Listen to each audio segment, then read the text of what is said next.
नमस्कार दोस्तों, एमपी परीक्षा के यूट्यूब चैनल में आपका स्वागत है। दोस्तों, इस वीडियो में हम आज 14-15 अप्रैल के कुछ करंट अफेयर के क्वेश्चंस देखेंगे। जैसा कि दोस्तों हमारे परीक्षा ऐप पर डेली डोज चलते हैं, जिनकी टाइमिंग और सब्जेक्ट आपको हमारी स्क्रीन पर दिख रहे होंगे। तो दोस्तों चलो हम बढ़ते हैं अपने पहले प्रश्न की ओर। सुप्रीम कोर्ट ने चुनाव आयोग को दिए गए निर्देश में एक ईवीएम की जगह अब कितने ईवीएम व वीवीपैट पर्चियों का मिलान करने के लिए कहा है? तो इसका सही आंसर है 5। 50% वीवीपैट की गिनती की मांग वाली 21 विपक्षी पार्टियों की याचिका पर सुप्रीम कोर्ट ने चुनाव आयोग को निर्देश दिया है कि हर विधानसभा क्षेत्र में एक ईवीएम की जगह अब 5 ईवीएम व वीवीपैट पर्चियों का मिलान करना होगा। जैसा कि हम जानते हैं, एक लोकसभा कम से कम 8 विधानसभा से मिलकर बनी होती है और हर विधानसभा में पहले ऐसा नियम था कि एक ईवीएम सिर्फ में से निकालकर पर्चियों का मिलान होगा, लेकिन अब सुप्रीम कोर्ट के अनुसार अब चुनाव आयोग को एक विधानसभा से कम 5 ईवीएम का मिलान करना होगा। अगर एक लोकसभा 8 विधानसभा से मिलकर बनी है तो कम से कम 40 वीवीपैट का मिलान होगा। तो दोस्तों देखते हैं हम अपना अगला प्रश्न। निम्नलिखित में से किसे हाल ही में विश्व बैंक का अध्यक्ष चुना गया है? तो इसका सही आंसर है डेविड मलपास। अमेरिका सरकार ने अमेरिकी वित्त विभाग के डेविड मलपास को विश्व बैंक के 13वें अध्यक्ष के तौर पर चुना है। विश्व बैंक के कार्यकारी बोर्ड ने आम सहमति से डेविड मलपास को विश्व बैंक के अध्यक्ष के रूप में चयन किया है। विश्व बैंक जिसको हम वर्ल्ड बैंक भी बोलते हैं, ये कई बैंकों का एक समूह है जिसमें अमेरिका की जैसा हम उस पर बहुत बड़ा डोमिनेंस है, तो अमेरिका ने अपने वित्त विभाग के डेविड मलपास को इस अध्यक्ष के रूप में चुना है। दोस्तों देखते हैं हम अपना अगला प्रश्न। अबू धाबी अंतरराष्ट्रीय पुस्तक मेले ADIBF 2019 में गेस्ट ऑफ ऑनर कौन होगा? तो इसका सही आंसर है भारत। संयुक्त अरब अमीरात UAE ने घोषणा की है कि भारत अबू धाबी अंतरराष्ट्रीय पुस्तक मेले ADIBF 2019 में गेस्ट ऑफ ऑनर होगा। यह पुस्तक मेला 24 अप्रैल से 30 अप्रैल 2019 तक आयोजित किया जाएगा। इस मेले का मुख्य उद्देश्य UAE की समृद्ध विरासत को उजागर करना है। साथ ही इस मेले में UAE की आधुनिकता के साथ साथ इसके संस्कृत और साहित्यिक कामों को प्रदर्शित किया जाएगा। जैसे कि हम जानते हैं, संयुक्त अरब अमीरात के ने घोषणा की है भारत इसमें गेस्ट ऑफ ऑनर होगा। ये भारत के लिए बड़ा गर्व और सम्मान की बात है। चलिए दोस्तों हम देखते हैं अपना अगला प्रश्न। जलियांवाला बाग नरसंहार कांड के 13 अप्रैल 2019 को कितने वर्ष पूरे हो गए हैं? तो इसका सही आंसर है 100। जलियांवाला बाग नरसंहार के 100 वर्ष पूरे होने पर शताब्दी श्रद्धांजलि समारोह आयोजित किया गया था। देश की आजादी के इतिहास में 13 अप्रैल का दिन एक दुखद घटना के साथ दर्ज है।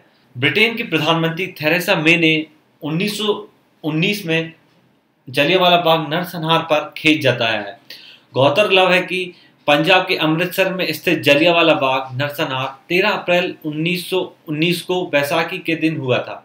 जलियांवाला बाग में स्वतंत्रता के समर्थन में शांतिपूर्ण प्रदर्शन के लिए जुटी भीड़ पर कर्नल ओडायर के नेतृत्व में ब्रिटिश इंडियन आर्मी ने अंधाधुंध गोली की और सैकड़ों लोग मारे गए। इस नरसंहार को भारत इतिहास में सबसे घातक हमलों के रूप में याद किया जाता है। जैसा कि हमको पता है, जलियांवाला बाग में क्रांतिकारी जो गिरफ्तार कर लिए गए थे रोलेट एक्ट के विरोध में, उनकी विरोध में ये सभा रखी गई थी, लेकिन जनरल ओडायर ने सबको एक ही जगह रहते हुए तीनों तरफ से घेरते हुए लोगों को शहीद कर दिया। चलिए दोस्तों हम देखते हैं अपना अगला प्रश्न। कौन भारतीय पुरुष हॉकी टीम के मुख्य कोच बने? तो इसका सही आंसर है ग्राहम रीड। ऑस्ट्रेलिया के पूर्व खिलाड़ी एवं कोच ग्राहम रीड को भारतीय पुरुष हॉकी टीम का नया मुख्य कोच नियुक्त किया गया है। ग्राहम रीड ने कहा है कि भारतीय हॉकी टीम का मुख्य कोच बनना मेरे लिए गर्व और सम्मान की बात है, और उन्होंने ये भी कहा, इस खेल में किसी भी टीम के इतिहास की तुलना भारत से नहीं की जा सकती। उन्होंने कहा कि मुझे भारतीय टीम की तेज और आक्रामक हॉकी पसंद है। चलिए दोस्तों हम देखते हैं अपना अगला प्रश्न। कोलोन बॉक्सिंग विश्व कप 2019 में किसने स्वर्ण पदक जीता? तो इसका सही आंसर है मीना कुमारी मैसनम। मीना कुमारी मैसनम ने 13 अप्रैल 2019 को जर्मनी के कोलोन में कोलोंग बॉक्सिंग वर्ल्ड कप 2019 के शिखर सम्मेलन में थाईलैंड के मचाई बनियानुत को हराकर 54 किलोग्राम के वर्ग में स्वर्ण पदक जीता। 18 वर्ष साक्षी चौधरी ने 2 बार के राष्ट्रमंडल खेलों की रजत पदक विजेता मिशेला वाल्स को से हारने के बाद 57 किलोग्राम वर्ग के तहत रजत पदक जीता। अगर हम पिंकी रानी की बात करें तो उन्होंने आयरलैंड के कार्ली मैकनुल के हाथों पराजित होने के बाद 51 किलोग्राम वर्ग के तहत कांस्य पदक जीता। और इसमें एक और खिलाड़ी थे प्रवीण, जिन्होंने एक इंग्लैंड के खिलाड़ी के द्वारा पराजित होने के बाद 60 किलोग्राम वर्ग में कांस्य पदक जीता था। कांस्य पदक 2 लोगों ने जीता, रजत पदक एक साक्षी चौधरी ने जीता और मीना कुमारी मैसनाम ने स्वर्ण पदक जीता। तो दोस्तों हम देखते हैं अपना अगला प्रश्न, राजौरी दिवस कब मनाया जाता है? तो इसका सही आंसर है 13 अप्रैल। राजौरी दिवस पर भारतीय सेना द्वारा शहीदों को श्रद्धांजलि अर्पित की जाती है, जिन्होंने राजौरी जिले जम्मू और कश्मीर की मुक्ति के लिए अपना जीवन दिया था।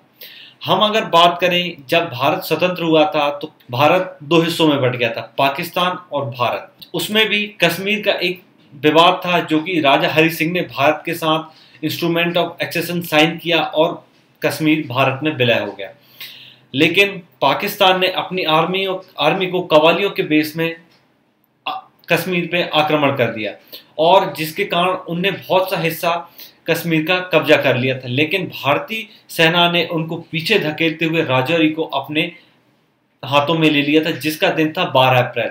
अगर हम 13 अप्रैल तक की बात करें तो उस दिन 1948 तक 20,000 से अधिक पुरुष महिला बच्चों का नरसंहार किया गया था। वर्ष 2019 को शहीदों के परिवार की सहायता के लिए ईयर ऑफ नेक्स्ट किन के रूप में मनाया जाता है और उनकी सहायता कर सके लिए सरकार ने इसका उद्देश्य रखा। चलिए दोस्तों हम देखते हैं अपना अगला प्रश्न, 2019 सिटी जर्नलिस्ट एक्सीलेंस अवार्ड से किसे सम्मानित किया गया है? तो इसका सही आंसर है टीना थाकर। कोलंबिया यूनिवर्सिटी के ग्रेजुएट स्कूल ऑफ जर्नलिज्म ने मिंट के टीना थाकर को 2019 सिटी जर्नलिस्ट एक्सीलेंस अवार्ड के विजेता के रूप में चुना है। उन्होंने लंबी कहानी Johnson and Johnson is scouting from the hip के तहत यह पुरस्कार मिला है। उन्होंने इस कहानी में उन्होंने ये बताया है कि भारतीय रोगियों द्वारा मौजे की लड़ाई को बताया है, जो कि कितनी प्रेरणादायक और हम बोले तो कितनी संघर्षपूर्ण है। दोस्तों देखते हैं हम अपना अगला प्रश्न, असम में बोंगाईगांव जिला प्रशासन ने मतदाताओं को प्रेरित करने के लिए कौन सा मोबाइल एप्लीकेशन विकसित किया है? तो इसका सही आंसर है संकल्प। असम में युवा मतदाताओं में जागरूकता बढ़ाने के लिए असम में बोंगाईगांव जिला प्रशासन ने एक मोबाइल एप्लीकेशन विकसित किया है, जिसका नाम संकल्प है। ये संकल्प एप्लीकेशन उपयोगकर्ताओं में अपने मतदाता सूची विवरण की जांच कर सकते हैं। इस ऐप के माध्यम से वो अपने वोटर लिस्ट में नाम और सारी चीजें देख सकते हैं। बोंगाईगांव चुनाव जिले में 1,70,000 मतदाता है, जिसमें 11,000 पहली बार मतदाता शामिल है, जिन्हें पहली बार मतदान करने जा रहे हैं उनमें से वो 11,000 है। ठीक है, बारपेटा लोकसभा निर्वाचन क्षेत्र अंतर्गत आता है। इसमें तीसरे चरण में चुनाव होने जा रहा है, जो कि 23 अप्रैल 2019 को है। चलिए दोस्तों देखते हैं हम अपना अगला प्रश्न, मार्क बाउचर और किस पाकिस्तानी क्रिकेटर को क्रिकेट में उत्कृष्ट उपलब्धियों के लिए एमसीसी द्वारा मानद आजीवन सदस्य के रूप में शामिल किया गया है? तो इसका सही आंसर है इंजमामुल हक। एमसीसी मेलबर्न क्रिकेट क्लब ने पाकिस्तान के इंजमामुल हक और दक्षिण अफ्रीका के मार्क बाउचर को क्रिकेट के क्षेत्र में उनकी शानदार उपलब्धियों के लिए मानद जीवन सदस्यों का सम्मान दिया है। इंजमामुल हक ने 1991 में अंतर्राष्ट्रीय क्रिकेट में पदार्पण किया, जिसको हम डेब्यू भी बोलते हैं, और पाकिस्तान की सफल 1992 विश्व कप अभियान में भी भाग लिया था। उन्होंने कुल 378 एक दिवसीय मैच खेले, जिसमें 39.5 की औसत से 11,739 रन बनाए और इस तरह वह सूची में 6वें स्थान पर रहे। और अगर हम बात करें 2007 में अंतर्राष्ट्रीय क्रिकेट से संन्यास लेने के बाद इंजमामुल हक अफगानिस्तान टीम के मुख्य कोच रहे। जिसके बाद 2016 में वह पाकिस्तान के मुख्य चयनकर्ता बने। और दोस्तों, आपको ये वीडियो कैसा लगा कमेंट सेक्शन में जाकर बताइए। हमारे ऐप परीक्षा को डाउनलोड करने के लिए हमारे डिस्क्रिप्शन में लिंक दी हुई है, उस पर जाकर डाउनलोड करें। और हमारे चैनल पर और भी ऐसी करंट अफेयर रिलेटेड वीडियोस देखने के लिए सब्सक्राइब करें और बेल आइकन दबाएं। थैंक यू दोस्तों, ऐसी और वीडियोस के लिए सब्सक्राइब कीजिए परीक्षा चैनल को और बेल आइकन दबाना ना भूलें। और अगर आप तैयारी कर रहे हैं तो प्रैक्टिस के लिए अभी डाउनलोड करें परीक्षा ऐप।